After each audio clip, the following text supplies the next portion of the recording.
All right, welcome back. It's been a minute since I've done the Live, Lift, Love podcast. I feel like it's been 2-3+ years, but I'm excited as always to revamp old projects and, see what new value they offer. Today I'm talking to Justin, who is a mutual follower on TikTok. I think we've been following each other for maybe a year by now. I feel like you were probably one of my early followers. And just, someone who I appreciate always offering insight on comments, someone who I know always offers a bit more balanced perspective. And I did a video talking about, are you a black Karen? And you dropped some comments, and I always want to kind of expand on dialogue, because the comment section is really a limited space to really have dialogue and hash ideas over. So welcome, Justin. Hey, I appreciate that a lot, man. Thanks for having me. No doubt, man. So to start, I'd really love to know about you. Anything you're willing to share. Your TikTok journey, what you've been utilizing TikTok for, a bit about your background, whatever you feel comfortable sharing to start. Sure, yeah. So I'm 27 years old, black, married. Recently coming up on 2 years here. Originally from Nice. Atlanta, Georgia. Came out to Texas for school, and been here for the past 10 years. So been enjoying it. I'm over here in Houston. That's pretty much me in a nutshell. TikTok, I mean, I like it mainly for the jokes. Like, I'm not really trying to inform and all that. However, it's hard to overlook some things. With any social media, whether it's Twitter, Instagram, whatever, there is a social responsibility aspect of it. And I appreciate what you do with your platform, Gauss conditioning and everything, because there's responsibility. Ignorance can only go so far. And then to the point where you start perpetuating it, I think all of us have a little responsibility to give back in some way. So when I see some educated brothers like yourself, or just some content that's worth expounding on, which is hard to do, on like you said, just 140 characters, that's hard to get a point across. But I'll try and drop in and put some education. But no, mostly here for the laughs, man. I feel it's dope to hear that you're 27 and married. I feel like marriage has kind of become taboo for younger generations. I'm 37. What's the marriage experience been like for you? Being married, for me, it's young. I feel like an old person, but what's the experience been like at being married around 25? It's a lot less stressful than I think you would think. I think being in the game, I got brothers who are still in the game, still chasing, and it looks like hell, man. I'm not gonna lie to you from the outside. It looks like hell. So I think in some ways, there's security. In some ways, it's a relief, but it is work. And my year one revelation was truly, and I guess advice too for any of the guys out there, is like, although marriage is a goal, I'm not gonna say it's not like a life goal. For some people or a lot of people. But it's just so much more than that. Going into it, I guess I didn't know or understand that, a lot of things you go through in life, you check them off like a checklist, right?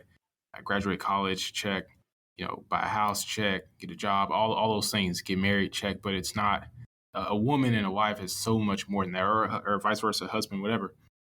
So it's not so much a trophy on the shelf that, hey, I got married, great, did that, awesome, put that on the shelf. It's very much, a living organism is very much like a plant. You got to nurture, you got to water, you have to constantly put into this thing. It's not just a goal to check off. It's a location. It's a place of being. So yeah, that's marriage so far. Prior to being married and compared to now, what's been your biggest challenge? I think the mindset of it all and wrapping your head around what's really going on and who you are as a married individual, because, for 25 years, I've spent it just being me. And, it's one thing to consider somebody and all that, but to truly not be an individual anymore, and all the things that you may have wanted as an individual may or may not come with you as, a married person. In my instance, a husband, my goals, my ambitions, all that. I'm not saying that you have to bend over for the person, but hopefully you're finding somebody whose goals are aligned. And it's just no longer about you, and it's so much bigger than you. And I think that I still struggle with, realizing what, what that husband Justin is, not just the individual, and who I'm no longer anymore, who I don't hang with Right. anymore, what things I don't do anymore. Those things are there. There's growing pains with that, um, and also allowing your partner with space to grow and mature as well. So Yeah, I love that perspective. Being able to kind of balance your individuality, compromising, learning to sacrifice. I mean, I feel like this, whatever social relationship climate we're in is very ego driven. And hmm I feel like a lot of the narrative on social media is don't change for anyone, don't do anything for someone you don't want to do. Like it feels like there's there's little room for compromise nowadays. And it could just, I always say it could just be my skewed perception. It could just be the algorithm feeding me bullshit. But it's good to hear that within 2 years, like early on, like you're getting it right. Like it's not just about you; it's about yeah, right, yeah, like whatever y'all yeah, define y'all as, and like that's what it needs to be now and forever. that's a good word. So, what are you in school for? What are you studying in school? So I went to school for two things. First, undergrad was urban planning, city planning, if you will. Studying how cities grow, how people grow, and how they operate in urban environments, and how to plan for growth, plan for the future from an infrastructure standpoint, from a resource planning standpoint, architecture, all those things.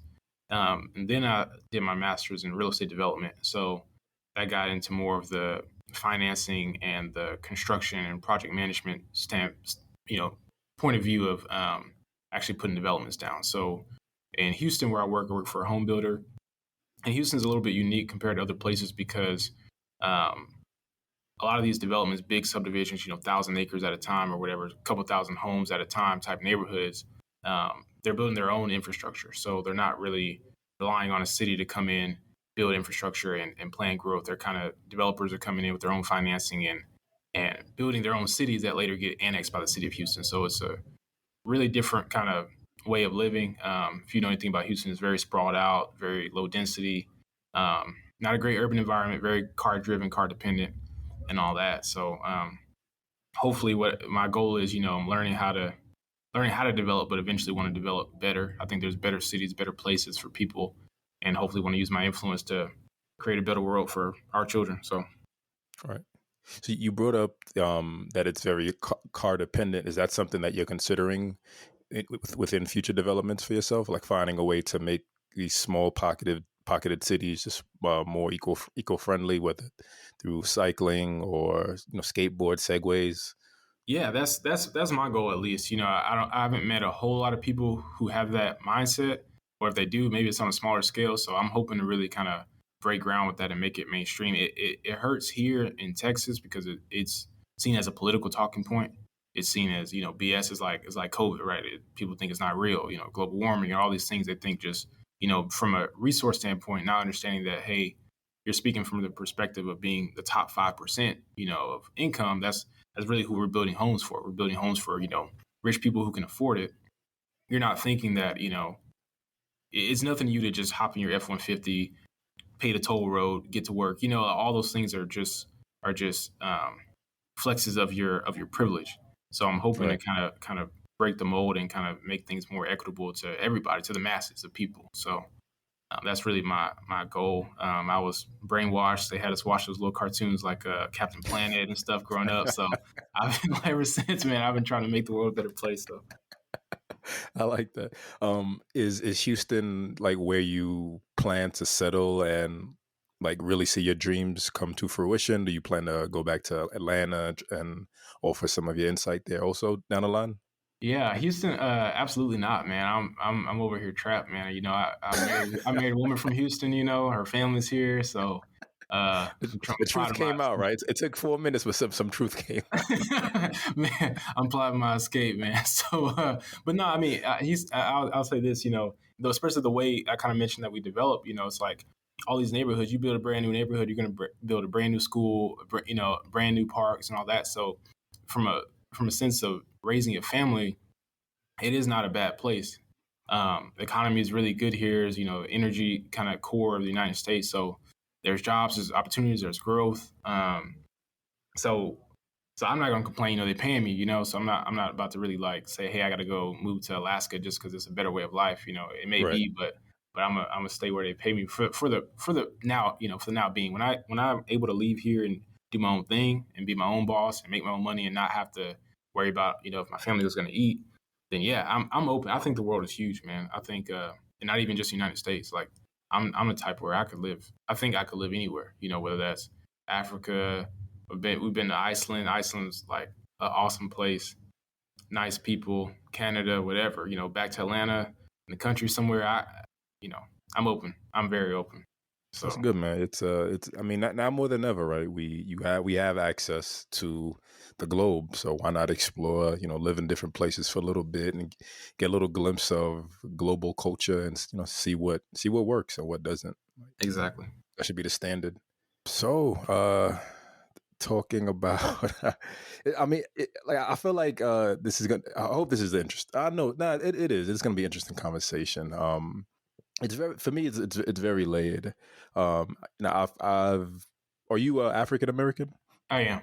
Okay, so my family's Haitian. I'm Haitian, first generation Haitian American, and I've gone through the gambit of like the live the black experience. I talk about the black experience a lot on my TikTok, um, because for me it's more it leaves opportunity to make it more encompass. I like the idea of an experience. And that's kind of one of the things we discussed, whether experiences are individual, whether they're cultural based.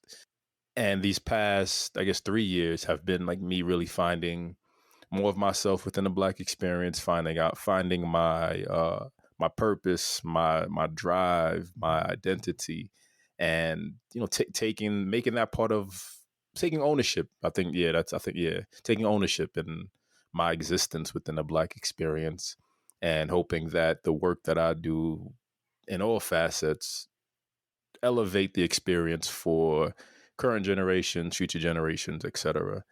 Also, I wanted to start off with defining culture, and how do you define culture, and what what do you believe encompasses culture? And it could be exclusively to blackness, or it could just be culture in general. I think just in general, it's customs, it's habits that define a certain type of people, right? So we were talking about racially, it can get deep. So um, recently, I was viewing a post and it was talking about trauma bonding, right? And so you could think like permissions and uses of the N word, for example. You could say, hey, that may be trauma bonding or some other type of thing. If you're an alcoholic, right?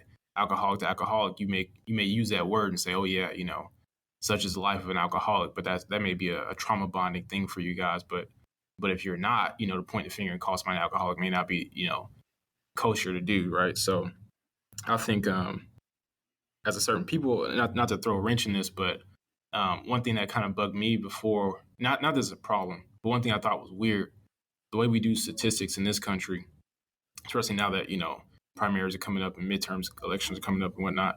And we look at statistics of black people, for example, and say, hey, black people do X. And say if I'm in Atlanta, Georgia, you got another brother who's in Seattle, Washington. We may have nothing alike, and there may be more white people in the South that I may have some things in common with that this person doesn't. But uh, ethnically, genetically, us having a couple of things in common: skin color, hair texture. You group us in a certain way, even though we may not have the same culture, even though we may both be black. So to me, culture is specifically habits and lifestyle. Um, and black people can have a certain habit and lifestyle based on some things, whether that's trauma bonding or things in the past. But in summation, not to be long winded, I'm defining culture as habits and lifestyle of a particular people. What are some distinctive things that are part of black culture to you, if anything? I think food. I think I think certain things like based in history, like song and dance, for example, where you think of things of African roots, or if you look at Black church, a lot of things I think customs throughout all of Black church, whether that's in Oklahoma, whether that's up in New York, whatever. I think there's a lot of similarities based on a historical context as well. Um, yeah, I think those are some of the main ones for sure. I think part of uh like my, I guess not my challenge, but I'm trying to like identify something like that's very very specific. You know, when I think of Native American, like generally thinking about Native American culture, I think of like head garbs and like you mentioned dance, and I'm envisioning the the stereotypical scenes they show us in movies. Hmm. Um, what specifically do you envision when thinking about Black culture? Like you said, food. Like you offered some generalizations, like food and dance. Are there? Do you like have specifics that you envision when you think about Black culture? I think of like the way we do our hair, for example. The way, whether men or women, the way that necessarily you need to take care of your hair to grow it long, to keep it neat, whatever, or to keep it not neat, whatever you're gonna sleep on it, whatever you want to do. I'm thinking about afros. I'm thinking about picks, do rags. Thinking about braids. I'm thinking about so that'd be one thing. I think the way you carry yourself, hair texture and whatnot. Um, and then food, I'm thinking, I want to call it a struggle meal, but soul food type of things, things that really stick to your bones, feel good in your soul, simple type meals based on just the generation race gap that this country was built on. Um, it came from necessity, but it was things that we all did. So it was a habit and a lifestyle and a society that we kind of all based our food upon. And so that's what I'm thinking of. I'm thinking fried fish. I'm thinking grits. I'm thinking stews. I'm thinking hush puppies, which is just cornbread deep fried. You know what I'm saying? I'm Right, thinking of candied yams, and my grandma used to get like literally a can of salmon. You think about meat in a can, like that's wild, but bust open a can of salmon, make some croquettes. It's like I'm thinking of stuff like that that I think come from there's a definitely identifying space, whether that's you know um, generational poverty, whether that's education levels, whatever it was. I think there's unfortunately, I do think of a little bit of struggle when you think about African American. You think about context of being here. I think there is a level of struggle when you think about Black culture from a stance of African American, and that's what I do when I think of Black culture. I'm thinking African American specifically, not necessarily globally Black, but specifically African American. I do think there is a level of struggle, and then culture, customs, beliefs based from that forward. So I don't consider us in the same level of struggle like, you know, 1800s, right. 1900s. But yeah, that'd be my definition. How do you differentiate between Black culture and like African American culture? I mean, I feel like a lot of the foods you described, the experience, some of the experience you're describing, they feel exclusive to the African American experience. Um, do you differentiate, or do you view the the the African American experience as the foundation for the Black experience? I honestly view it one and the same. And I hate to to put like a dividing line between, brothers and sisters across the pond or whatever. But I just from my experience being here, raised in America, I look at Black and African American as synonymous. And and then there is a global, Black global people who look like us, but I wouldn't say culturally it's the same because I don't think those same practices are rooted in the same thing. And I'm not saying that as a knock, like they're not Black enough or we're not Black enough or whatever. I just Right, think what people in this country went through, or not even just this country, but in America specifically, I think it created a different culture versus one where a country began, let's say Kenya, a country began and it was all Black people. And, it's this whole different historical context and different customs and beliefs, versus a group of people from all types of different places who, had to create their own. So at the crux of Black culture, I'd have to say, creativity is like the main pillar, because it really is truly from nothing. right. Do you believe in a cultural appropriation? And believing in terms of think it's a real thing, yes, I do think it's real. Um, I think cultural appropriation and I think assimilation are both real, and I think they're both attempts to conform. In terms of how I feel about it. What I really think about? I think about Rachel Dolezal. I think about back when she was like leading the NAACP or whatever. Like you would say, okay, hey, you're culturally appropriating. You're president of the NAACP, and you're a white woman, right? So, Right. I didn't like how I say like the society at large, the media, whatever, Black Twitter, if you will. I don't like how we treated it because what's so weird about it. What's so weird about it is that like everybody boils down to being Black in origin at some point, right? And some level of it, the original man is Black, right? So we say Right. that. So and it's like, man, you know how much you gotta like Black people or want to be Black to be the leader of the NAACP and try your best to like pass as Black. To me, that's not somebody that you throw away. I think Right. I Right. think I think in our history it's been so hard for people to even.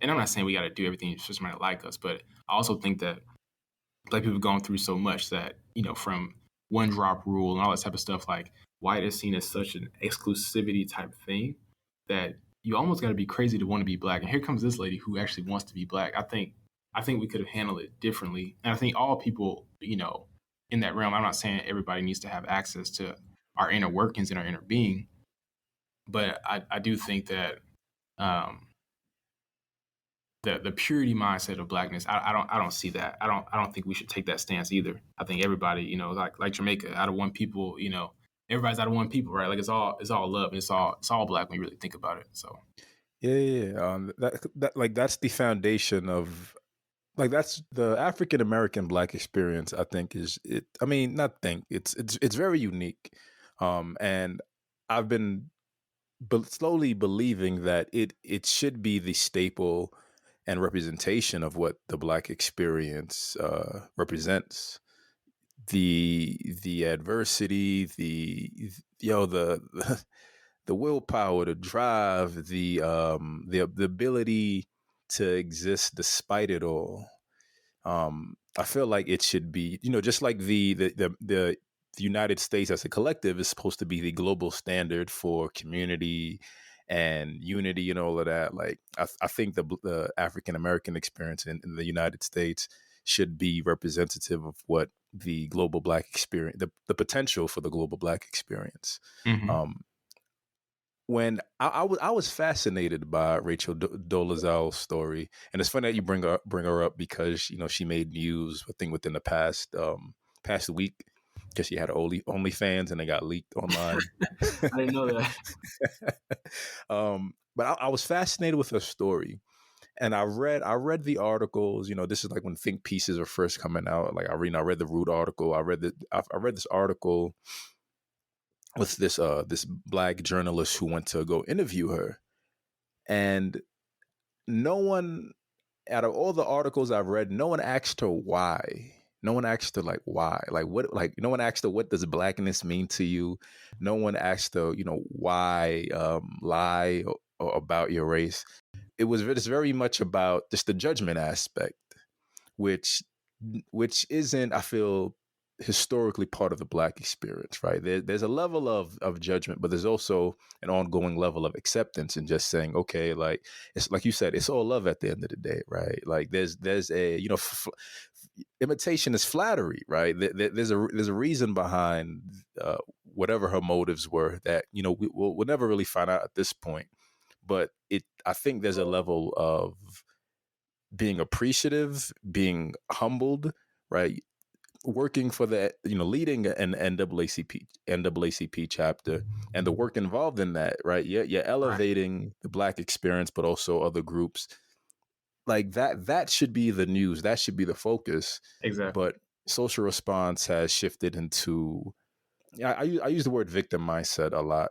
And I'm kind of transitioning out of that into just saying limiting perspectives, right? Like Mm. seeing what the negativity in the situation is, but not questioning the long term potential benefits of it all. Like I asked you earlier about cultural appropriation, and is there distinctiveness for you when it comes to other people of other the diaspora appropriating? Do like is there a way about that? is like what's your limit for appropriation? Who's allowed to appropriate?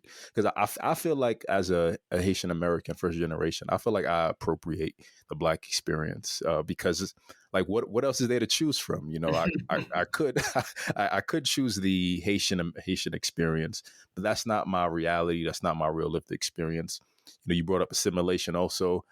I've seen what assimilation look like. I don't want no parts of that. Yeah, I got you. So yeah, so by default, you know, I go towards the Black experience. Do you view other first generation Americans as appropriators to an extent?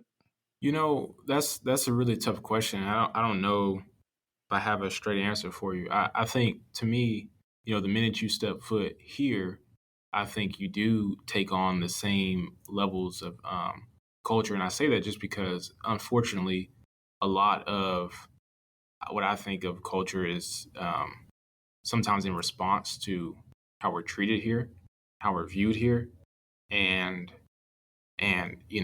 nobody, in the very worst context of racial aggression or anything like that, nobody's going to look at you and say, hey, okay, you're just Haitian American. I want to talk to the Negroes who've been here. Like, nobody's gonna like, you know what I'm saying? Like, and I'm trying my best not to curse on here, but like, No, you can. It's so good. If okay, like but yeah, like I don't. you know what I'm saying? Like, nobody's gonna really like do that. So I feel like once you're here, then it's like you're really into the fold of being able to do that because you're walking in that experience of what America is to us, to us and for us and all that. So I found that permissible. I do. When you were asking this question, something I've always struggled with was like the N word, for example, where we have these vast debates on who can say, who can't, yada yada. And one group that I've never seen people have issue with was Africans. And so I always wonder, like, hey, was that permissible? I know they're black, but like, these do they sell us? Like, is it, you know what I'm saying? Is this, are they weren't getting whipped, right? Like this, their ancestors weren't, they was kings or whatever it was. And it's like, man, is that, should I slap some African man if he called me N-word? Like, like stuff like that. I think about it. I'm like, so Right, I right. don't know. I don't know if it has an end, and that's the unfortunate part. Is I don't know if it has an end. So part of me is like, man, because I also feel like this, for the Anglos who want to wear dreads, for example. It's like, man, I don't have no problem with it because you just to me like I love it when people just show me who they are up front. I don't like guessing about stuff. So it's like if you want to wear matted up, braids, matted up dreads that you ain't washing, that's all dirty, like just let me know up front you dirty and I'll keep my distance, like because it don't look good. So like nobody can do us better than us. So that's my whole Right, thing. right, right, Like right, right. you're not about to like you're not about to take my girl because you got some you a white man with dreads. Like come on, dude, like chill out. So I personally don't care about little stuff like that. Like I think anybody can appropriate because vice versa. I mean, if I send my woman into an Asian nail shop and get Asian nails, or she she doesn't wear weave, but say she did whatever like that, and she's wearing some Indian lady's hair in her head, like I can't. I feel like that's a little two faced to come out of one side of my mouth to say y'all can't wear braids, but on the other side say it's my hair, I bought it, I can wear this, so I really try not to get into it too much because at the end of the day, it's your body. You're gonna do what you want to do, and most likely you're gonna look crazy doing it. So I could really care less how you look. But overall, in terms of the appropriation, I do think I think we're gonna get into it a little bit deeper in here. Like I do think some of our culture is worth being protected, and I think we ought to fight hard to protect it.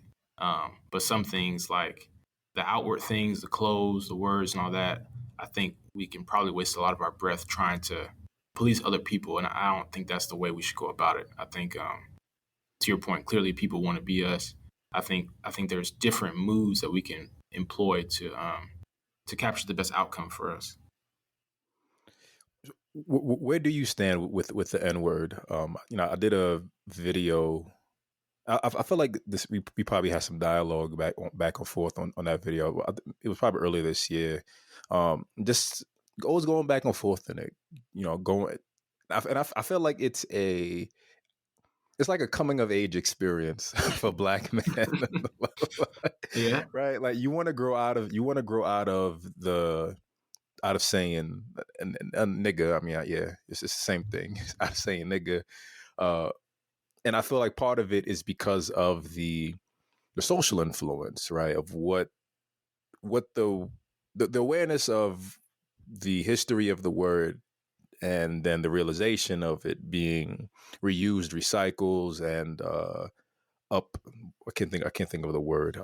I guess upcycled, right? To be a term of acknowledgement and endearment, and kind of like, I'm thinking about Kanye and the Confederate flag, and taking the negativity thrown at the Black experience, and using it as like, okay, like we'll make the most of it, like we do with everything, right? Like Correct. soul food, right? You find a way to add value to it, and I have found myself in the past being like, I'm not gonna say nigga anymore. Like I'm a gentleman. I'm a refined man. Refined men don't use words like that.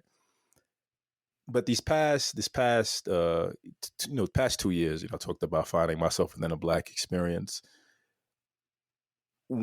Finally, I think coming to terms and saying, what, I'm gonna say it when I want to. When I talk about my good friend, like that's my nigga, right? That's my Yeah. nigga, because like that's the language that I used growing up. That's how I acknowledged brotherhood and friendship and family. Like it was part of the experience. The music does what it does. Earlier, you brought up assimilation, and my most recent realization is that a lot of I feel it feels that once certain Black people get money, or once you reach a certain level within the American experience, which is the white experience, white assimilation, no one says nigga anymore, right? Like it's black people it feels like Black people are scared to say nigga in front of white people. They get Most upset that yeah, they get upset that white people use it. And in my mind, I'm like, well, you're not using it, right? Like that's part of, like, if part of what I'm realizing also is part of like the white appropriation and assimilation and the culture jocking and all of that.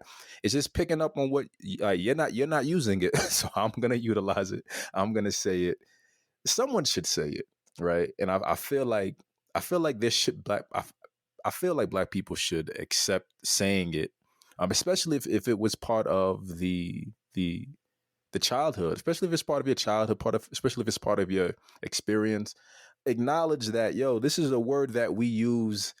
If it's a word that we use out of love and endearment for each other, like, then it should be that. It shouldn't be the code switch, right?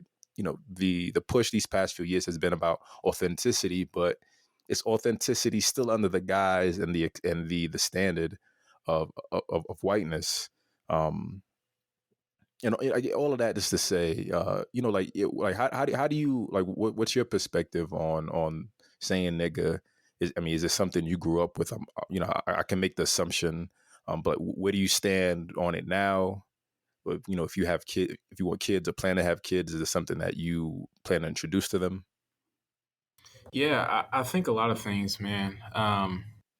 So yeah, growing up, I did use that word. I still do. I'm not gonna act like I'm past it, or I've gone a year without saying it. Unfortunately, and it is regrettably that I use it. I think I was using it before I really knew what it was. Right, like rap music probably hit me first before roots, or before any type of education about Right, right, what this is and the history of it. It was you know it was Ti, it was Young Jeezy, it was whatever. You know what I'm saying? It was just like a very cool thing, and it that that defined it as more of a urban type of deal up front than it was anything else. So among friends, among people of culture, that was like just our thing. In a certain context, it does hit harder. You know what I'm saying? Like if you change the song and put brother in there, I'm not gonna lie, it does make the song a little weaker. So I think words do have power. And unfortunately, that's a negative word. And I do think it's negative. I don't think it's positive, and I personally don't want my kids using it. I'm gonna try my best to keep them away from using that. And 'cause I think at the end of the day, it's a habit, and I've made a habit of using it. And I've been in culture and social situations where it's habitually used, but I won't say that there's anything beneficial that came out of it. That my life is any better with that level of vocabulary. And that may sound super duper square, but just where I am in life, reflecting over it all, like it. When I really think about its benefit to society, I don't see any. I really don't. And it is a personal thing. Like it is kind of a us thing. Even like I was telling you earlier, like I'm thinking even so much us. Like I hold it real close to my chest. Like even just us here in America type thing. Not only just not the guy in Toronto, not the guy in Belize, but like no, like us, like specifically us type of word. People who've been through that struggle, or folks who've been through that struggle, folks who've been called that word and kind of reclaim it. But to me, it's akin to like underwear. Like my family can see me in my underwear, but like I'm not trying to let you put my underwear on the clothesline in front of your house type stuff. Like Right, right, right. that's where I get where it comes to like other people, other cultures using it. It's just like, man, like that's not it's a family thing. You know what I'm saying? It's our stuff and it's personal. So I do get offended when like you throwing it around and you acting like it's just yours when it's not. You know what I'm saying? Like that's something that my dad gave to me. It's like something like that was passed down as a personal thing. So that's what I feel. And the other thing that I've heard that I'll repeat is like um, Jewish people, if I can say that word on here, they don't use they don't Yeah, go. use I'm not. I'm not scared. I ain't got nothing anyway. So I ain't but look, but let's be real. They don't use you don't even know, you hardly know a Jewish racial slur. They don't use it. They don't right. throw it around. They don't feel the need like, oh, I gotta endear my brother with this slur. Because at the end of the day, that's what it is. That's you look up definitions, words have power, and that the word is not a positive word. And so while we're so gun ho about throwing it, I got theories about the record industry and why they would want to promote that type of thing that I believe. But in general, I don't think it's helping us. And I think although I have reasons why I think we are able to say that and other people aren't, I still think it's weird. I think it's weird to try and police people. I think it's weirder to not want white people to say it, but want black people to say it. A word that is at its core racist. Like I should be more shocked that black people use it than white people. You know what I'm saying? I bet if you talk to Harriet Tubman and she saw Culture Today, she'd probably say, "What?" Like I would have get it if white boys were using it, but y'all, you know what I'm saying? Like y'all dapping each other up and like hugging each other, my end, like that's Right. wild. I could see that as being wild, to our forefathers and mothers. So that's my stance. I wish I didn't. I'm not about to stop anybody who does, because I get it. A lot of it's habit. It's habit for me too. So don't you see me on my next post and I'm over here, my end. Don't judge me. But I wish if I had it my way, I wouldn't use it, and nobody would. It'd be it wouldn't exist. I really liked earlier you said, if it was replaced with brother, like what positive cultural shift uh could come out of it. Mm-hmm. Because I mean, part of my challenge, and at times, I like earlier I asked you about other Black groups, the diaspora and appropriation, and what the limits are. It feels easy for me to want to reach this point where I'm like, yeah, I'm okay with saying it when I inherently don't have the same cultural, social. What did you say earlier? With the trauma bonding, was Trauma it? bonding, yeah. Yeah, yeah. Like I don't innately have that. So at times, I question my decisions. Right? Like, is it okay for me to be a first generation Haitian American who I have zero true ties to the word, but I use it, and now I reach a point where I say, yeah, I'm gonna say it. Like, who cares? Mm-hmm. Um, and something I've been thinking about, and I think like part of the ever present like challenge and limitations is not having dialogue with people who like live through it. Like one of my goals within the next few years is to have like find someone who lived through it, who lived through the South, who lived through the shits, to gain like real perspective on their experience with language that was used at the time, their lived experience of racism and all of that, just to give me a better scope of how the language I want to use toward the future. I admire It's you for doing that. That's really powerful. Thank you it's in advance. it's a goal. I mean, even having this dialogue, right? Like, like I say, it's easy just to, have these ideas and flesh these ideas out on my own. But, even us just talking about it right now, it's sparking like, yeah, there is a negative value to it. Like, you brought up, like I said, you brought up the idea of replacing nigga with brother, and like, what additional potential would that have, right? When I have kids, I don't want them to say it because it's not their lived experience. um um you know we plan to talk about policing, but just thinking about like policing the music they listen to, and trying to like push back against the ever present, like the social influence and negativity and everything that kind of comes with that. um like like I would never, like when I imagine using it, I'm using it with like my friends from the 90s and 2000s, like not finding new people to use it with, right? But like Mhm. if we had that energy in the past, using it then, yeah, I think that's kind of more my perspective, right? Like if we had that energy in the past, it's not the foundation of how we communicate with each other, but if I'm like, yo, nigga, right, it just No, comes I, out. I buy that. I can totally Yeah, buy that because I got, even though I don't live in the hood or anything anymore, I still keep up with some friends, some good people where it's like, yeah, we used to roll together. Like, yeah, you can kind of drop some code switch and kind of speak in a different way because in that sense, it's this whole other language. You know what I'm saying? So it's like speaking a native tongue. So like, yeah, if I go back to the homeland, I can probably speak some native tongue with some people and they understand. You know what I'm saying? Or if they speak it to me, even if I'm not speaking it back, I still understand. I'm not taking offense to it. They're like, why aren't you speaking the King's English? It's like, I'm a degreed man now. Like I'm past that. It's not so much of switching like that and assimilating totally where you're not like.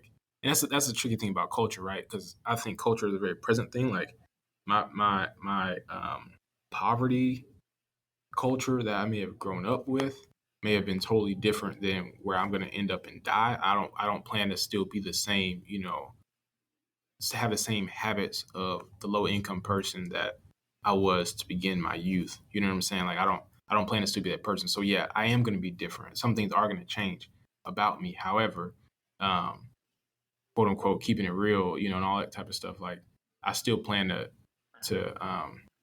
be able to understand and relate to people who, to your point, who may still use that word. Whether I use it or not. Like I don't plan to take offense by it. But I love the point you were going and where you're going with it. No new friends in that regard in terms of using it. It's not something I presently keep with me, um, but if they still using that, I get it. You know what I'm saying? I'm not about to shut them off just because of that. right. What do you feel is a healthy balance with language? I have a post where I just talked about never realizing there was an issue with how I speak until I found myself in non-black spaces. I'm trying to push for more acceptance of Ebonics. It's part of the black experience. It's part of our language. Going back to code switching and authenticity, like where's the balance what do you feel is the balance between being authentically black in terms of the language, the gestures, the body movements, that raw existence that you share with like-minded or similar lived experience people versus existing in these white spaces, like is assimilation all there is really? Like like you just have to play ball. Do you feel that? Man, that's tough because there is times where I feel my two-ness. There's times where I feel like a chameleon because to your point, you go in certain spaces and you adapt to your environment. And so I can't say that that's being fake. There are some people you will meet, some personalities. Let's take Samuel Jackson for example. So he's the type of person who probably he can walk in a room and be, or Denzel Washington, anybody like that, unapologetically. all of him that you see on TV, the same exact person, whatever, and he can still survive and even thrive in some scenarios like that. I can't say that we all have that same opportunity. I definitely can't say that I have that same opportunity. There's a lot of places where if you want to survive in a certain environment, you have to blend in, or you may get X'd out, you may get got, whatever it is. So like that chameleon on that branch, he has to blend into whatever that environment is at that time. So something doesn't come pick him out the sky. You know what I'm saying? So that's I don't think that because the chameleon's red or because the chameleon's blue is any less a chameleon or is any less himself or herself. So that I don't know that I have a square answer for you, unfortunately, but because when I was growing up, I was from Atlanta, and then my parents moved, or my mom moved. My parents about to split, so my mom moved, and I moved with her to South Georgia, country, school, predominantly white, country South Georgia, and in my classes, like one of maybe three black people, definitely only black male, but maybe there's a couple other black women. You know what I'm saying? In those classes. Then high school, came back to same house where my dad was, living with my dad for high school, all black high school, different experience like that. Um, so when I was with the white folks, did I talk the same as when I was with the black school? Definitely not.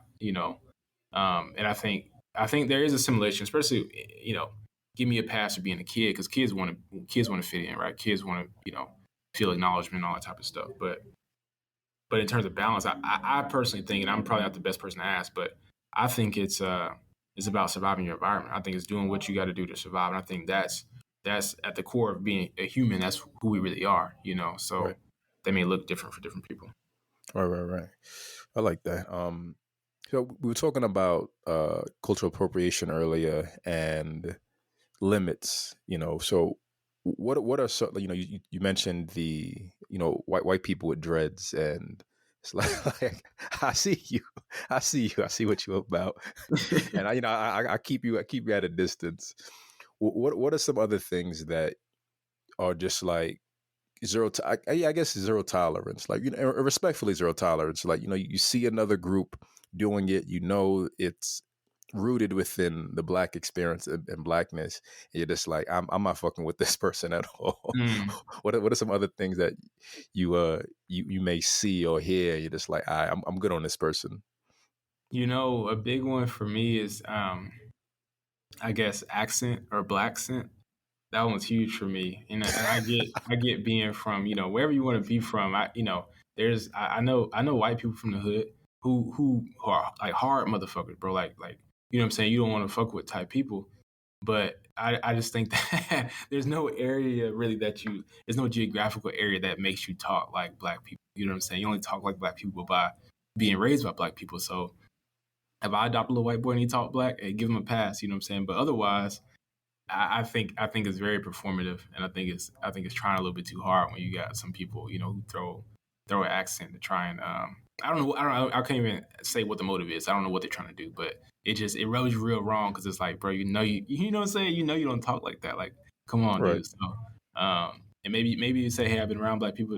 Everybody around me talks like this, and some of that's true. Like if I spend time in Mexico, I spend a week in Mexico, I'll feel pretty darn fluent, because if all you're hearing is a certain language, you're going to pick up, you're going to speak like what you're hearing. So I'm not trying to say in totality that you can't develop accents based on who you are around, but you know what I mean. The social media influencers or whatnot who aren't really about that, or really aren't from that type of town or that side of the railroad tracks, and you speak in a certain way, it's like, come on, knock it off. Right. So earlier you brought up social policing, and that's something that I wanted to get into. And like I said, it's kind of stemmed from my my post about. I think the original post was about Kanye wearing the White Lives Matter shirt. Um, what are your general feelings when it comes to not just even black policing? I mean, I want to assume that it's like similar to me. You grew up in the hood, and even you're from the hood, but you're not of it, right? Like you didn't allow Right. it to define you. You're going to college. You're in college. You look past the stereotypical limitations that have been placed on a black experience. I want to assume you got some nerd in you. I mean, granted, we you know we all do. Mm-hmm.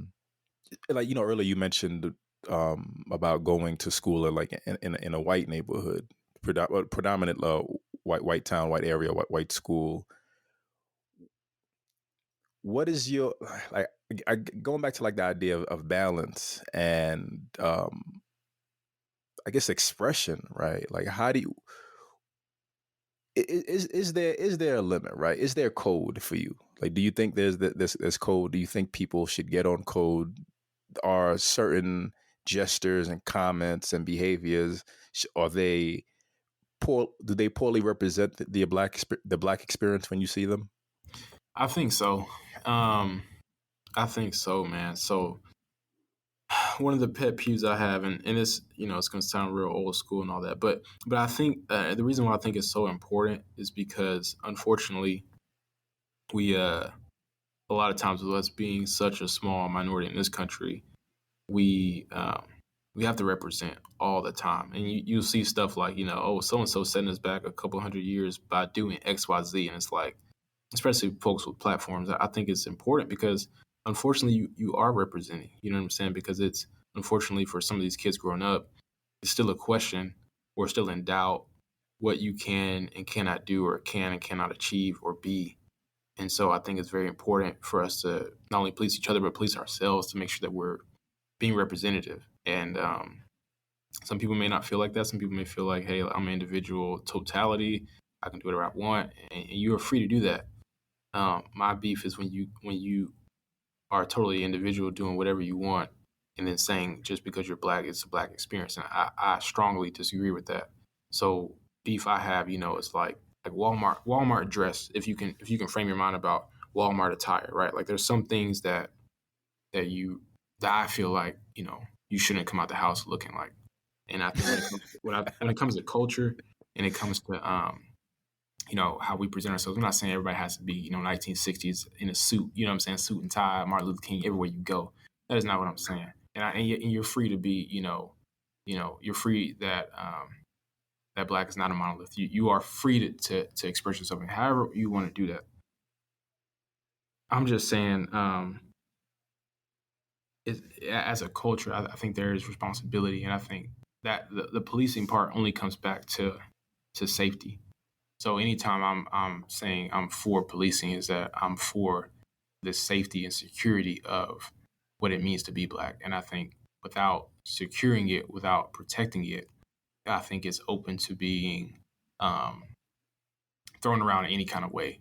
And it's something that's near and dear to my heart. So I don't, I don't want it just open to be, persecuted, open to being, mishandled. I remember I was born in the 90s. I remember early 2000s where, it was assumed that black people were scary or black people were tough. And that was seen as a negative, but I really enjoyed it. I really miss where white people were scared of black people. I miss Yo, it. that's I real miss shit. it. That's real I shit. miss it so bad because it's like, I didn't, because unfortunately, some people have fought so many battles on our behalf that I didn't need to. You know what I'm saying? I could walk around in certain spaces and it's like, you weren't finna try me. You know what I'm saying? Like, you're just gonna assume that I could just whoop your ass. You know what I'm saying? You weren't about to say the N word. You weren't about to do all those different types of things because you just assumed that, hey, he's black, man. He can fuck you up. And it's like, Right, right. that may or may not have even been true, but just, the swagger that you had, the pep in your step you had, like, hey, man, you ain't fucking with me. You know what I'm saying? Like, so, yeah, that's really my stance on it. Yeah, I genuinely going back to language and music. I genuinely feel that you know, yeah, overall hip hop has been detrimental to the black experience. The falseness, right? The false braggadocio, the arrogance, the sell of black male superiority, and these past maybe I mean, maybe it's been the whole hip hop experience, just seeing the reality, like seeing that, like that's not the reality, right? Anyone gets gunned down, anyone catches that work, anyone gets smoked. These people, these rappers can't really fight. It's all entertainment at the end of the day, and I think the internet has pull the wool from the eyes of white people who used to be in fear, and now to see, like, black people really aren't that scary anymore. Yeah, absolutely, And man. to further that point, think about history in this country. Who's been doing terrorism? You know what I'm saying? Who's been doing these attacks and all types of brutality and whatnot? Like, it has never ever been black people. That's probably the least scary, racial group in this country. Unfortunately, when you think about it, in terms of people who, I think about George Zimmerman. I could probably look up his address online. You know what I'm saying? Living comfortably. You know what I'm saying? It's like, you could do something to us. What are black people really going to do to you? Like, Right. truly, like, do you really have it? You know what I'm saying? I think unfortunately some people get it. Some people know that. And you got some stuff like in Stone Mountain, Georgia, you got the Not Fucking Around Coalition. Some people are bringing up arms and kind of being more Black Panther-esque in terms of protection. But, in general, though, I think, like, man, I don't know how we got away with that stereotype, because it really didn't have anything to back it up. Maybe some purse snatching, what I'm saying, downtown, but like, you wasn't really, not moving the mass, not actually a force to be like reckoned with or scared of since the Black Panthers, in my opinion. Yeah, it's I guess this is kind of part of the, like, I guess the idea of code and choices and freedom of expression. I I'm against the idea of policing blackness. The Live, Lift, Love podcast is brought to you by the Black Excellence Shop. Shop our Black Excellence calendar and journal bundle, 366 days of creativity, motivation, and spirituality. And shop our Black Excellence Daily app for Android and iOS, blackexcellencedaily.com. Are you a artist, a spine creative, anything at all? No, I wouldn't consider myself, no. I mean, I feel like the end goal vision is for you. I mean, you're creating towns, and it's not like traditional art, but I mean, yeah, I feel like what your goals are rooted in some type of artistry and creativity. Like for me, there's a need for. There's always been a need, right, for Black self-expression. I like the point that you brought up earlier when you said, when it comes at the cost, or when it comes at the I think you said something along the lines of you like weaponizing Blackness, right? Like being an asshole, wanting to do what you want, and using your Blackness as a weapon to freely do it. Like that's toxic, and that's limiting. But I think in certain aspects, I think besides that, overall, I think that there's always been a need for just Black self-expression. Earlier I talked about, like, nerd life. Growing up watching anime. I guess I'm a '90s baby, and the cliche for the Black experience is entertainment in terms of sports and music, and like those are the confined spaces where Blackness is allowed to thrive. And I think we're in this weird buffer period, or the Black experience needs to exist in this weird buffer period where everyone just can do whatever. Like, you do whatever you want, wear whatever you want, act out however you want, just for the representation of it, just so people can see, like the next generation can see, there's more to the experience.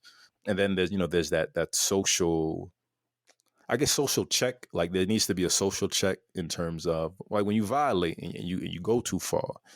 I don't think expression within itself is faulty. I brought up the Kanye T-shirt, White Lives Matter.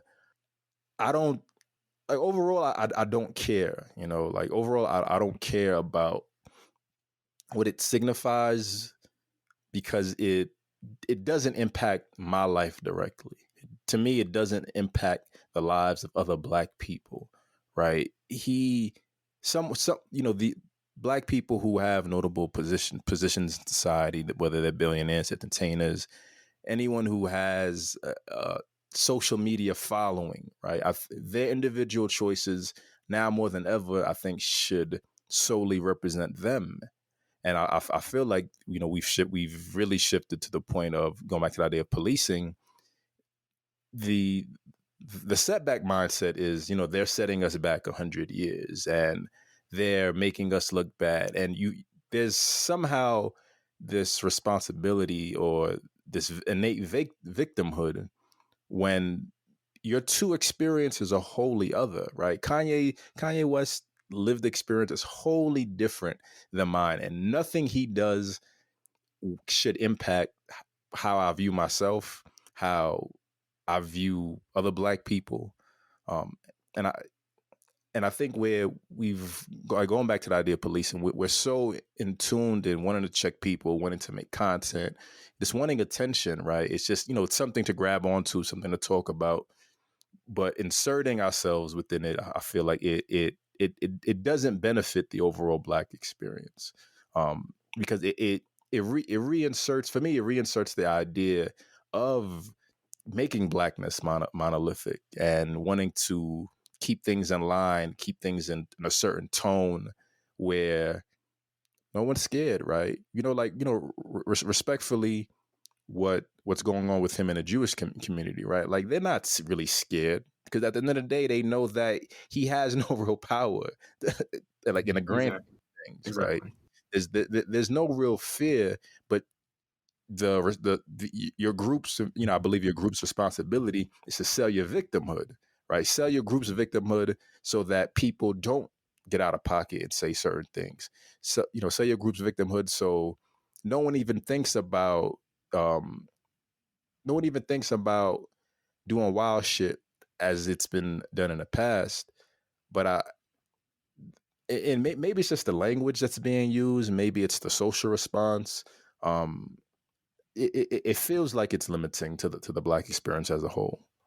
Can I ask you this? Yeah. Because I the reason why I'm a proponent of the policing, and you could even say the herd mentality, is not for every day. It's it's my preferred or my suggested method of defense against attacks on Black culture, attacks on Black society, and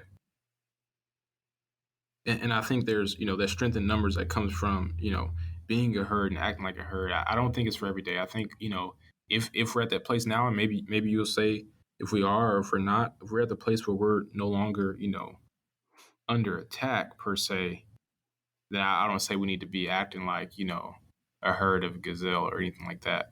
Or if we're at the point where Black people are on the offensive, and and we can be lone wolves and we can be individuals. But I think up until that point, or up against certain factors and certain attacks, I think it's um, strictly the safest option to to to have that policing and have that herd mentality.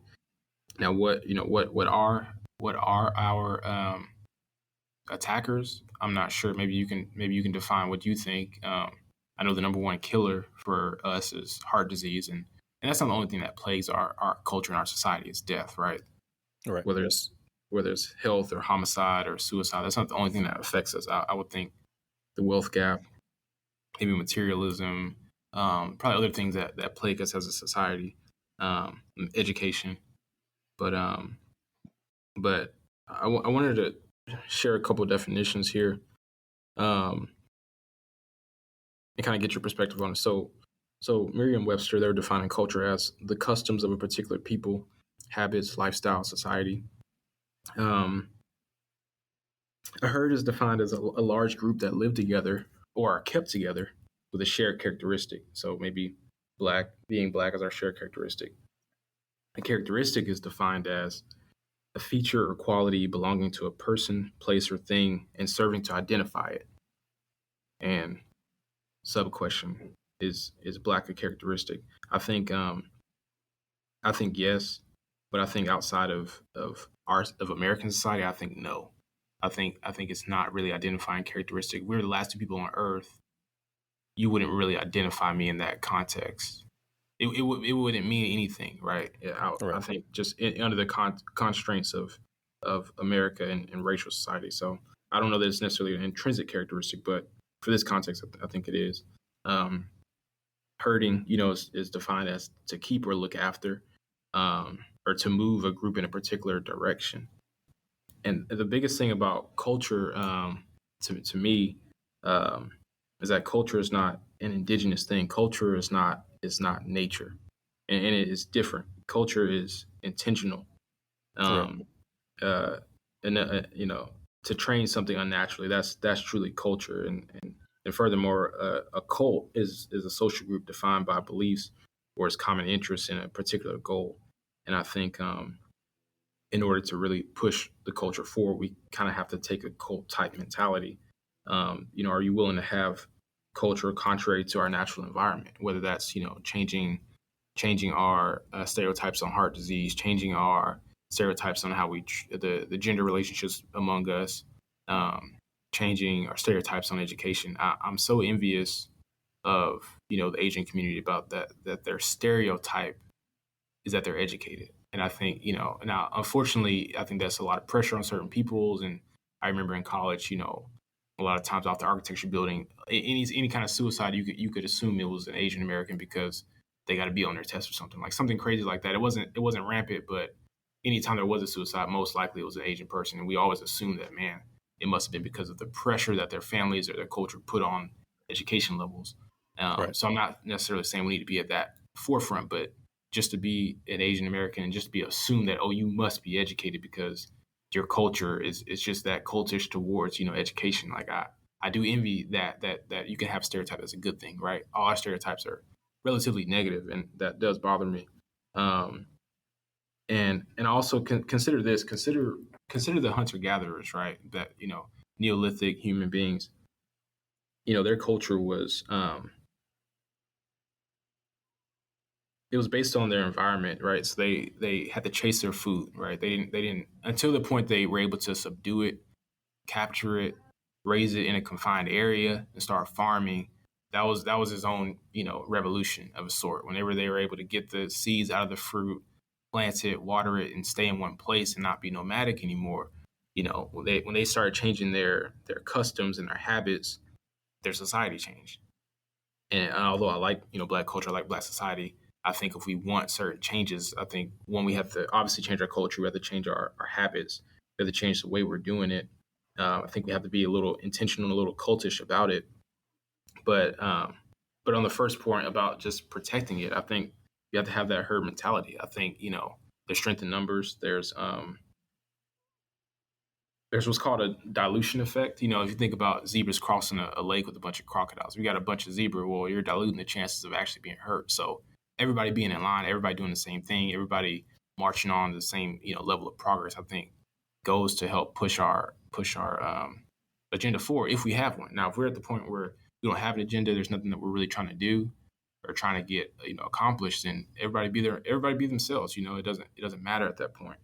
But I think if we're really trying to do something as a culture and protect what we have, I think that's my vote. Herd mentality it up. But how do you who defines it, right? I mean, I think that's part of the challenge. I think That the is a Black. challenge because people, to your point, like you may say we go left, somebody else says we go right. So that is a challenge of leadership.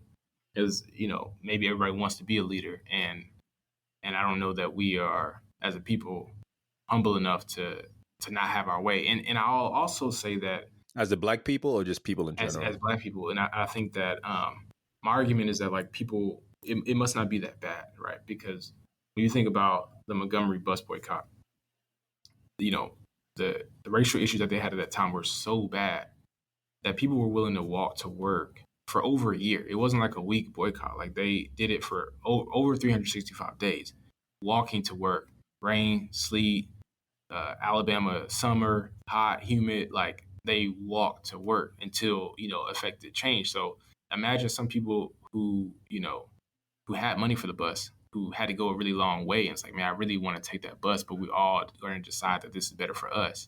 So it wasn't an individual like, I'm gonna ride the bus on Tuesdays, or I'm gonna do my own thing, or I'm Black, I can define it for myself. It's really about the collective and what's best for everybody. And I don't know that I don't know that we're humble enough to make those sacrifices for each other. Or two, I don't think our environment is that bad to where we have to band together and have that herd mentality and be all for one for all. I argue that it must not be that bad, because otherwise, I think out of necessity, we would have made some action. So Yeah, I was gonna ask, do you feel that the Black experience is under attack? Um, because I don't anymore. I mean, I do. I think the Black experience is under attack from other Black people at this point. mm, It's we're global. We're all global citizens at this point, right, realistically, right? Like right, there's so much awareness of everything and everyone that it feels impossible, and I think that's part of that's kind of what adds on to my perspective in not policing. It's no longer the African American experience. It's no longer just the American Black experience. It's you use the word collective. It's the collective herd mindset and groupthink, and n- not even existing in it, but the label, I feel like it's more of the external label that's being placed, and that's what adds on to that. Maybe that's what initially added on to the limitations. Um, those moments in history, right, during the civil rights era, you know, they're they're concentrated because there were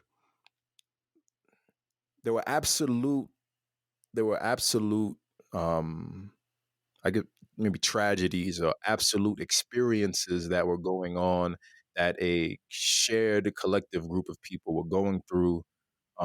You rarely hear about the Black experience in the North or the West. It's like the South was the hub of Blackness, and the ongoing real or lived experience of Blackness has just been trauma, right? Trauma and victimhood, not victimhood, trauma, and I'll leave it at trauma. And at some point, it shifted, right? There's are you familiar with Dr. Joy DeGruy? She wrote Post Traumatic Slave Syndrome. I'm not familiar with her. Cool. I just thought I just started reading the book. It's a dope concept, and it connects to the idea that everything that we are experiencing as Black individuals is, as a result of this traumatic slave syndrome and Jim Crow era and all the history of the Black lived experience. For me, at some point, it kind of stopped, right? I think when Martin Luther King Jr., Medgar Evers, and Malcolm X were assassinated, like that was we're not doing the herd thing anymore, right? Like the Black experience. I mean, granted, some people believe that Martin Luther King Jr. was chosen by white people in power, but the symbolism of those three men, right? These were the leaders. They were here to set the Black experience forward, and at some point they went out of line and they got checked. Martin Luther King Jr. predominantly from the white experience, and Malcolm X from the Black experience, Nation of Islam. I look at that as the turning point where like there's no more groupthink, right? Because there are no more individual leaders. There are no groups that come together to like really talk about Black issues. I feel like a lot of what gets talked about is just surface things, things just to add on to putting money in people's pockets and the cliche things that have been kind of going on for years, right? It's just something to do just to give people hope, but it doesn't feel like there are any real individuals moving forward to say, hey, let's go left, right? Well, And that begs the question, like, are there, and I'll let you answer that, like, are there real issues? Because I'm really starting to agree with you that, I do think it's a little, that herd mentality group thing, it is antiquated because I think it was out of necessity. It was out of like, hey, we have to do this, as a people because we are all we have, et cetera, et cetera. But I do think that it's not arguable that things are exponentially better now today than they were, 40 years ago for us as a people. So, is the experience now just, Black excellence and wealth and you know, uh, middle income American and all that kind of stuff? Like, is that the new thing? Is no longer based in struggle and it's a totally different, you know? Because I feel like it kind of is becoming a different culture than the culture I was necessarily growing up in. And my kids' culture is going to be way different than like probably what we grew up with. So are there collective issues still? Yeah, that's the challenging question, right? It's because it's a vantage point, right? Like I said, Kanye West's problems aren't my problems, right? Because Um, I I think there's issues that are like, and I'm sorry to keep interrupting you, but no, no, no, no, there's no. issues We that are talking. like Don't apologize. there's issues that are like you still think, okay, well, hey, there's still hoods and there's still predominantly black people, but I think today it's not hoods with black people because they're black, right? Like there's still poverty issues, but it's not redlining housing project type, you know what I'm saying, type of Right, issue. right, right. So that I think is a little bit is different. And same thing with jobs. I'm not saying that Daquan gets the same callbacks that Daniel gets or whatever. I'm not saying that, but I do think it's totally different. Where there were no black people in leadership and CEOs and all that kind of stuff. Like it's way different. So if you think of culture being based on the majority of people, what is black culture right now? And I think all the things that we were talking about earlier and thinking of, I don't know that it is. And yeah, I don't know that that's still what the culture is, or at least where it's going. And I don't know if I can't say right now based on this conversation that it's truly under attack. I know people want a piece of it, but is it under attack? I, you brought up some good points earlier, and I was thinking about like relative growth, right? Like things get better naturally. Like I think that's just something that just innately happens when people like if we haven't killed each other, we haven't blown each other to smithereens, then like things have gotten a little bit better, right? So gradually the black experience has gotten better relative to what the overall human experience is, right? People live longer because people have more access to certain medical technology, right? Like those things kind of come naturally. I think the what I don't think the black experience is under attack except outside of I can't think of the word, like maybe the interconnected experience. But that's also just relative also, right? Like, you commit crimes next to the people who live near you and live next to you. Like I follow New York City TikTok channels and all they do is just report about, the violence going on in New York. I think I think overall the black experience has reached its peak when President Obama, former President Barack Obama, became president. That was kind of jumbled, but when Obama became president, that was the height of what the black experience has always wanted to achieve in this country. I feel That's very true. it's acknowledging that a black man is articulate and influential enough, and he has enough support to reach that position. And it's like that's the standard. That's the standard now. But there's still the reality of what the human experience is, which is all of the violence and negativity. And I think because we grew up in certain conditions within the black experience and we're still aware, like I mean, even talking to you, I feel like there's still this desire to find whichever ways you can improve the black experience for other people, like relative to what you can contribute. There's still this desire to improve the experience. So if it feels like it's still struggling, right? Like we're not free until all our people are free, right? It still feels like there's black people struggling. It still feels like there are black people dying unnecessarily from you mentioned like heart conditions, COVID. It happened and was just like a wake up call on black health, but also everyone like had it. I don't like I said, I don't think the black experience is under attack anymore. I I think there's just this awareness that things could be better, and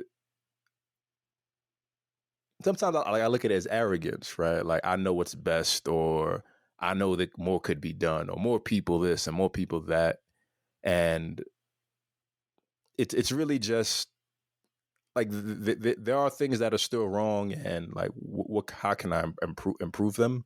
I think that's part of the social responsibility, I feel, um, and I think things get better through the through education, through dialogue, through experiences, through opportunity. You know, you mentioned, you know, there all these, you know, black CEOs, and like where's the other side of it, right? Like where are the, like I follow this this Twitter account called Writers of Color, and they, whenever, you know, these journalist companies and websites want to hire, when, you know, they want to do their diversity initiative, they tweet at this at the Twitter account. But every time I look at who's hiring, it's a white person. It's a white person's magazine. It's a white editor. You know, it's still these white people in positions of power giving the jobs to black people. And I think what's still missing is that, whether it's the black middle class, you know, which doesn't really exist anymore, or the black everyday everyday black people in prominent positions who can support other black people, who can offer a job, who can be the face. Like, you know, I do contract work, but I always look at jobs. This is something I do. I stay in the know, because I want to understand how the work culture is shifting.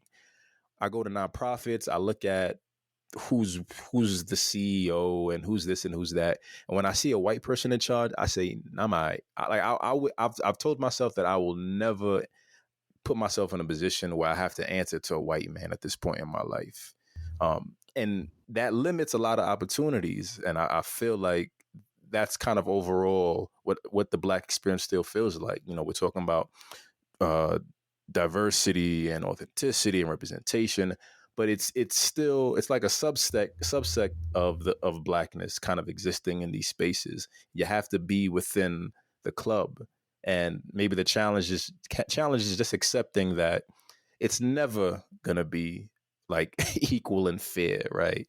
It's like I don't know what utopia looks like, right? Right. I think that's part of the challenge, right?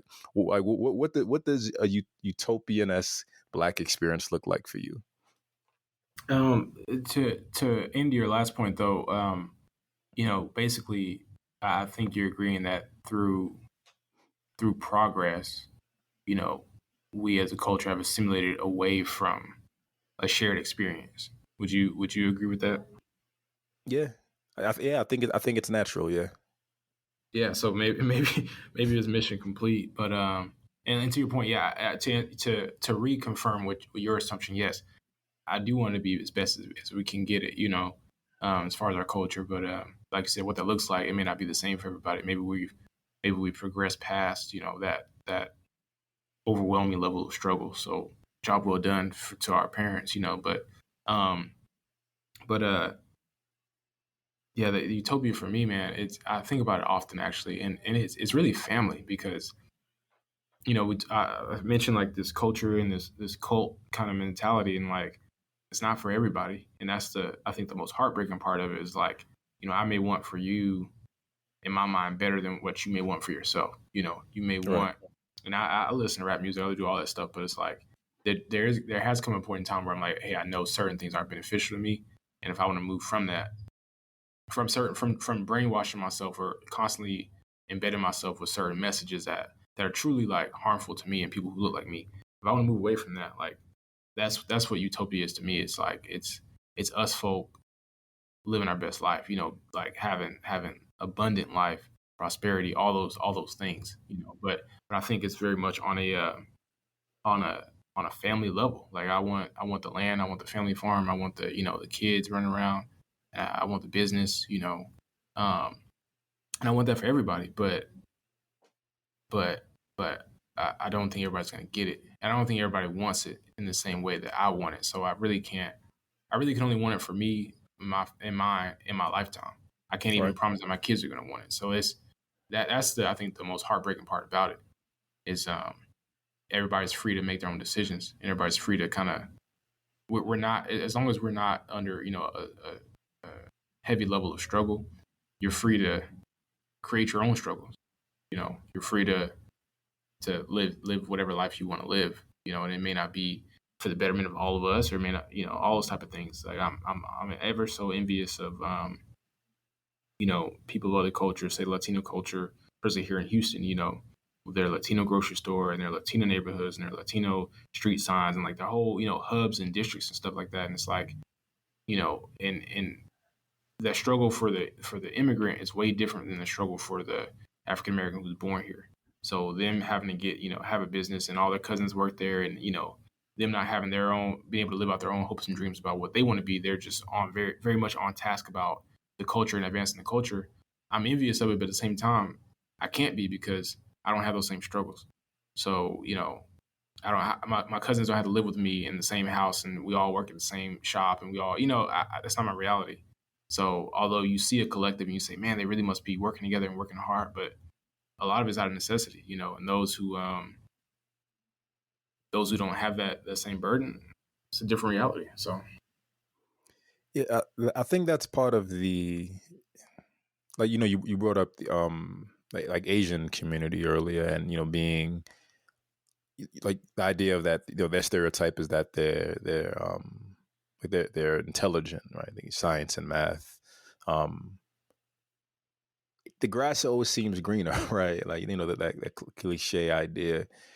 And I guess, like, going back to the idea of, does it get better, right? Like, there's this innate pain. I think the word is pain, right? There's this innate pain seeing someone within the Black experience downing out. Still, right? Like, and I've you look at the, all of the wealth, the Black wealth that's been generated this past 30 years. At some point you just become, again, like, I mentioned, different lived experience. You become disconnected from what the everyday person's life experience is like. And, like, to your point, at some point, like, I can't care forever, right? I can't lead these people. I can't, I can lead you to water. I can't make you drink, right? Hove did that. So hopefully you won't have to go through that. You can offer all the information, the knowledge, the resources, and people are going to do with it what they want. And I think the challenge is, for me especially, is like finding a balance between caring, investing in my own livelihood and focusing on my own livelihood, but still wanting to just give back periodically. Like, here's a little bit of knowledge, or here's a little bit of the experience, a little bit of what I've learned, in hopes that someone sees it, and their life experience changes for the better. That's all there is. That's all we can do, unfortunately. And I think, like, that's part. I think that's part of the, like, the herd mentality, right? Like, when you watch National Geographic, and you watch these nature shows, right? When that one zebra get caught, like, you brought up zebras earlier, you still feel a way, right? There's still, like, this connection between it. And it still feels like that within a Black experience, right? Like, when someone gets caught, when someone's down and out, like, you still feel a way. And that's part of for me, like, it's all love and the ever-present connectivity. And, maybe being able to let go of that, and maybe being able to let go of that that's freedom, right? Like, not associating a Black experience with personifying the Black, the history of the Black, the historical traumatic experience within Blackness. Maybe that's the goal, right? Like, just being able to, be move beyond race and the historical limitations that race has played within our life experience. I would agree with that point. Do you have just 5 minutes to talk about your friend Priscilla? I do. Okay. So while I was in school, I went to Texas A&M University, and she was one of my close friends. Friend group, we all party together, study together, all that kind of stuff. So close friend. We graduated in 2017 and from undergrad, and she's from Houston, lived in Houston, and actually a couple of days before she passed, we actually hung out, worked out. We're close friends. She was tight with my wife and everything. But unfortunately, she did pass away, and she basically was in an Uber, and police were chasing somebody, which they're not supposed to do anymore. But police were chasing somebody there. Somebody was evading arrest and ended up striking into the vehicle that she was in and killing her and her cousin, hopefully instantly. And so because of that, our friend group, we just kind of decided, basically, look, like for example, I've since then I've gotten married, I've bought a house, I have jobs and all that, and that's, she had a job, but there's a lot of legacy type of things that she was not able to experience, right? She never got married, she never had kids, her life ended at 25. So that's it was really heartbreaking, not only the way that it happened and the foolishness behind it, but just sad, to live your life and only make it at 25. So we decided that the best thing we could do, only, can't do much for anybody in that situation, but the least we could do was try and keep her legacy going on. And one way to do that is through our university, through an endowed scholarship. So we're trying to raise money. Basically, if we can raise $25,000 within the next 4 years, the university will invest that money. Then the 4% interest that they get from investing it will equate to $1,000 a year for a scholarship for somebody. So the way we structured it was first being somebody, who ends up going to Texas A&M from her high school, and if no one, then somebody who was in her zip code, and if no one, then somebody from her overall school district, or from Houston in general. So there will be somebody who could receive it, but we're just trying our best to establish this scholarship so that way, and it's established in perpetuity. If we raise the money, it's for as long as the university is a thing. That scholarship, that name, the scholarship, her legacy will live on through that, and somebody from her hood, somebody from from Houston can hopefully that'll help them go to school and be able to afford school. So yeah, that's that. And I'll give you the link if you want to plug that anywhere. I really appreciate it. We can try to make sure that happens for her and her family, and for our friend group as well. Yeah, that's it's beautiful work. It's this whole dialogue has been about finding a way to, I guess, keep on tradition, right? Keep on culture, right? And I think a scholarship in honor of your friend Priscilla is a way to kind of honor her legacy, honor her culture, and kind of set the next generation up for success and defining their culture, and creating a bit of utopia from their lived experience. The link is tx.ag Priscilla de Leon Leon, and the link will be in the description of this podcast.